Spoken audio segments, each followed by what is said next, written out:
Hi friends, welcome to taste of kaikari. இன்னைத்தோட video என்னென்னு பார்த்தீங்கன்னா, நம்ம ஒரு சிம்பிளான ஈஸியான கீரை பொரியல் தாங்க பார்க்க போகிறோம். வாங்க எப்படி செய்யலான்னு பார்க்கலாம். பார்க்குறதுக்கு முன்னாடி நம்ம சேனல் பிடிச்சிருந்தா சப்ஸ்கிரைப் பண்ணிக்கோங்க, லைக் பண்ணிக்கோங்க ஃப்ரெண்ட்ஸ். ஓகே, இப்போ வந்துட்டு நம்ம வடைச்சட்டி வச்சுட்டோம். எண்ணெய் நல்லா காஞ்சோடனே அது கொஞ்சோண்டு கடுகு போட்டுக்கலாம். அப்புறம் வெங்காயம், ஒரு 4-5 வரமிளகா போட்டுக்கலாங்க, கிள்ளி போட்டுக்கலாம். ஒரு வெங்காயம் போட்டுக்கலாம்.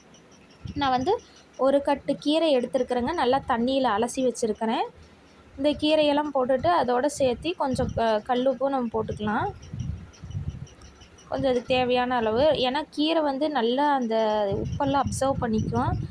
அதனால் நம்ம பார்த்து தான் உப்பெல்லாம் போடணும், இல்லைன்னா ரொம்ப கசப்பு எடுத்துக்கும். நல்லா அந்த தண்ணியெல்லாம் சுண்டுனோடனே பாருங்கள், ஒரு 10 நிமிஷம் வெந்தோடனே பாருங்கள் எப்படி கீரை ரெடி ஆயிடுச்சு, சூப்பராக ஆயிடுச்சு. இப்போ வந்துட்டு ஹாய் ஃப்ரெண்ட்ஸ், எல்லோரும் எப்படி இருக்கீங்க? இப்போ வந்து எல்லாம் வேலையெல்லாம் முடிச்சுட்டு நான் சாப்பிட போகிறேன். நம்ம வீட்டில் என்ன சமையல்னு பார்த்தீங்கன்னா, வெள்ளை சாப்பாடு, பருப்பு குழம்பு, கீரை பொரியல். இன்றைக்கி வந்துட்டு மதியானம் இதுதான் நம்ம வீட்டில் சாப்பாடு.